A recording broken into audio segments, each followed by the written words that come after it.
నెల్లూరు జిల్లా కావలిలో ఒక భూభాగవతాన్ని విజిలెన్స్ అధికారులు బయటపెడుతున్నారట.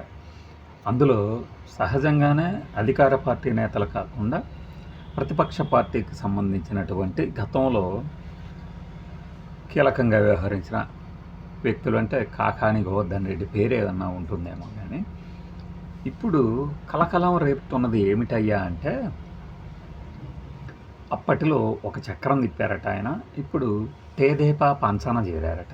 ఎవరా అది? 4 అక్షరాల లీడర్లు ఇద్దరు ఉన్నారు. ఒక ఆయన ఈ మధ్యనే ఆస్తిపూర్వం విషయంలో బయటకు వచ్చింది. ఇంకొక వ్యక్తి ఏమో కోతల రెడ్డి అంటుంటారు. మరి ఆయన పేరు కానీ బయటికి వస్తుందా? లేదు, ఆయన పేరును కూడా లోపల పెట్టి విజిలెన్స్ అధికారులు తర్వాత కన్వీనియంట్గా పక్కన పెట్టేసేసి మా అధికారులు చేసినటువంటి విచారణలో అందరినీ మేము నిందితులుగా చేర్చాము, బట్ మాకు పార్టీకి సంబంధించిన వాళ్ళ మీద కూడా విచారణ జరిపి ఆయన పాత్ర లేదని తేల్చాము. ఇప్పుడు దోషులు ఈ పార్టీ వాళ్లే అని తెలుస్తారా?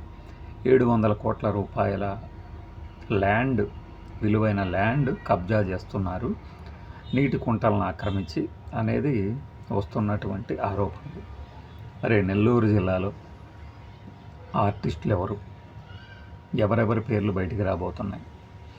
ఆసక్తికరంగా ఉంటుంది కదా. నెల్లూరు జిల్లాలో అనిల్ కుమార్ యాదవ్, అలానే కాకాని గోవర్ధన్ రెడ్డి, ఇంకా 2-3 లీడర్లని అరెస్ట్ చేస్తారు అని చెప్పేసి ఇప్పటికే చాలాసార్లు ప్రచారం జరిగింది. ఆల్రెడీ ఒకసారి కాకాని గోవర్ధన్ రెడ్డిని అరెస్ట్ చేశారు, ఆ కేసు నుంచి బెయిల్ వచ్చింది, మళ్ళీ ఇంకోసారి అరెస్ట్ చేస్తారన్నారు. ఇలా వరుసగా, అంటే ఒక సైకిల్. ఎవరు ఇప్పుడు ఆ చక్రం తిప్పి ఇప్పుడు ఇక్కడ బొంగరాలు ఆట ఆడుకుంటున్న లీడర్ ఎవరు? టీడీపీ నుంచి ఎవరు ఆ నేత? ఈ ఆసక్తి అయితే ఉంటుంది కదా. మరి ఎవరా పెద్ద ఆయన? ఎవరా పెద్ద వ్యక్తి? లేదు, కమల్ హాసన్గా పేరు పడినటువంటి ఆ వ్యక్తి ఏదన్నా ఆరోపణ రావటం ఆలస్యం, వెంటనే ప్రెస్ మీట్లు పెట్టి పెద్దగా రంకెలు వేస్తూ కన్నీరు కారుస్తున్నట్టు నటిస్తూ నటనే తట్టుకోలేము అసలు. వామ్మో, ఆ వ్యక్తి ఎవరి కబ్జాకోళ్ళు? నెల్లూరు జిల్లాలో అసలు మనకి నల్గొండ జిల్లాలో కాంగ్రెస్ నేతలకి ఎంతమంది ఉన్నారంటే 4 వర్గాలని చెప్తా ఉంటాడు. నెల్లూరు జిల్లాలో కూడా పెద్ద ఫ్యామిలీలు, ఎన్నో ఏళ్ల నుంచి రాజకీయాలు చేస్తున్న వాళ్ళు, ఆనం, నేదురుమల్లి, నల్లపురెడ్డి, ఇప్పుడు మేకపాటి, ఇప్పుడు కొత్తగా ఈ ఒక 10 ఏళ్ల నుంచి బాగా పేర్లు నానుతున్నాయి కదా వాళ్ళు, ఇంతమంది ఉన్నారు. మరి ఎవరు ఆ వ్యక్తి పేరు రాయకుండా ఎవరు మాట్లాడుతున్నారు? మనం కాదు, ఈ దినపత్రికలే వాళ్ళ పేర్లు రాయకుండా దోబూచులాట అనమాట.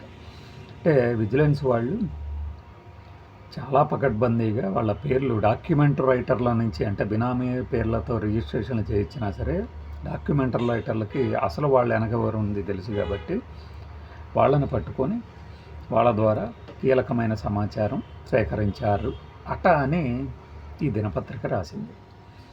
ఇంకా దాదాపు మ్యాక్సిమం ట్రై చేశారట. ఈ కుంభకోణం అనబడు ఈ భూ కబ్జాల కేసులో వీళ్ళ పేర్లు బయటపడకుండా ఉండేందుకు నానా రకాల ప్రయత్నాలు చేశారు. పుణ్యక్షేత్రాలకు కూడా వెళ్ళారు తప్పించుకోవడానికి విచారణని. ఆ ఊరు ఈ ఊరు తిరిగితే తప్పించుకోవడం కుదురుతుందా? ఎవరెక్కడున్నా సరే ఇక్కడ ఆయన హస్తం బయటపడింది అంటే వెంటనే రాసేస్తారుగా నిందితుల జాబితాలో పేర్లు. దానికి పోయి నేను పుణ్యక్షేత్రాల్లో ఉన్నాను, విదేశీ పర్యటనలో ఉన్నాను, ఇప్పుడు రాలేను, అప్పుడు రాలేను అంటే నెగ్గుదేల్చడం చాలా ఈజీ. మరి ఇది భవిష్యత్తు కాలంలో రాబోయే రాజకీయ పరమైనటువంటి పదవులకి అడ్డంకి కావచ్చు ఇలాంటి ఆరోపణలు. లేదంటే చాలా చాకచక్యంతో వ్యవహరిస్తూ అవతల పార్టీ వాళ్ళని మాత్రమే ఫిక్స్ చేయాలనుకున్నప్పుడు ఒకళ్ళు ఇద్దరు మన పార్టీ వాళ్ళను కూడా చేసుకుని నిందితుల జాబితాలో, ఆ తర్వాత క్లీన్ చిట్ ఎంక్వైరీని ఎదుర్కొని బయటకు వచ్చాను అనే ఒక వ్యూహాన్ని కూడా ఇక్కడ మనం గమనించవచ్చు. మరి ఏం జరగబోతుంది నెల్లూరులో ఆ పెద్దారెడ్డి ఎవరు? అప్పుడు చక్రం తిప్పి ఇప్పుడు బొంగరాలు ఆట ఆడుకుంటున్న వాళ్ళు ఎవరు టీడీపీలో? ఇది ఆసక్తికరమైన ప్రశ్నే కదా. మరి మీ మెదడులకి మీరు పదును పెట్టండి. నెల్లూరు దగ్గర కావలి నీటి కుంటల ఆక్రమణ ఎవరి పేర్లు బయటకు వచ్చాయి? మట్టి ఇసుక రవాణా అనేది కొన్ని జిల్లాల్లో అసలు నిర్విరామంగా జరుగుతున్నట్టుంటుంది. మరి ఈ నీటి కుంటల ఆక్రమణ ప్రైవేటు స్థలం ఇది అని చెప్పడానికి దాన్ని కబ్జా చేసేసి ఇక్కడ స్థలం ఇది ఉంటే లేదు, మొత్తం ల్యాండే ఉంది అని జనం ముందు బిల్డప్లు ఇవ్వటం, ఆ తర్వాత రియల్ ఎస్టేట్, ఇంకా ఏంటంటే కొంతమంది కొనుక్కున్నారు కాబట్టి వాళ్ళకి అన్యాయం జరగకుండా ఉండటానికి, వాళ్ళకి ఎలాంటి ఇబ్బందులు లేకుండా రాబోయే రోజుల్లో విజిలెన్స్ ఇలా తయారు చేయబోతుందట. వీళ్ళని పట్టుకుని వీళ్ళ ఏదైతే ఆస్తులు సంపాదించారో ఇలా ఇటువంటి ఆక్రమించి వెంచర్లు వేసి అమ్మేసి ఆ డబ్బుని జప్తు చేసి వీళ్ళకి ఎవరైతే కొనుక్కున్నారో వాళ్ళకి చెల్లించేలాగా ఒక ఏర్పాటు కూడా జరగబోతుందట.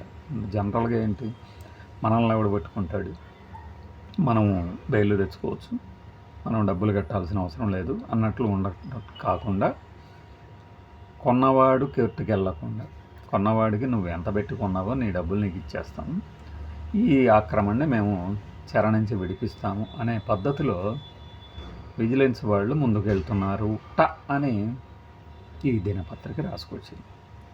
మరి ఎవరు? Who is that intelligent guy, government మారుతుంది అని తెలిసి అలా టీడీపీ వైపు వెళ్ళిన వ్యక్తులు ఎలక్షన్లకు ముందే వెళ్ళారా, ఎలక్షన్ల రిజల్ట్స్ వచ్చిన తర్వాత వెళ్ళారా, ఈ మధ్యన జరిగిందా ఇది? ఇవన్నీ నెల్లూరు జిల్లా వాసులు ఖచ్చితంగా పసిగట్టగలరు. తెలిసిన వాళ్ళు మనకి మనసిచ్చి చూడు అని ఒక సినిమా ఉంది, సురేష్ వర్మ తీసింది. వాడ్డే నవీన్, రాశి, రవితేజ, ఒక తమిళనాడుకు సంబంధించిన యువతి, వీళ్ళందరూ మెయిన్ క్యారెక్టర్లు చేశారు. దాంట్లో ప్రకాష్ రాజ్ ఒక రాజకీయ నాయకుడు క్యారెక్టర్ చేస్తాడు.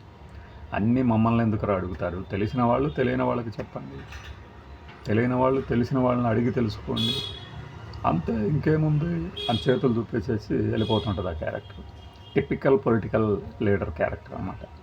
అలాగే మన వాళ్ళు తెలిసిన వాళ్ళు తెలియని వాళ్ళకి కామెంట్ రూపంలో తెలియజేయండి ఆయన ఎవరు, ఆయనైనా కాదా అని ప్రశ్నలు వద్దు. మీకు తెలిసిన ఆ లీడర్ పేరు ఖచ్చితంగా 10 రోజులలో విజిలెన్స్ నివేదిక ప్రకారం బయట పెట్టబోతారు. లేదంటే మంచి ప్రభుత్వంలో మన వాళ్ళ మీద ఆరోపణలు ఉండకపోవచ్చు కూడా.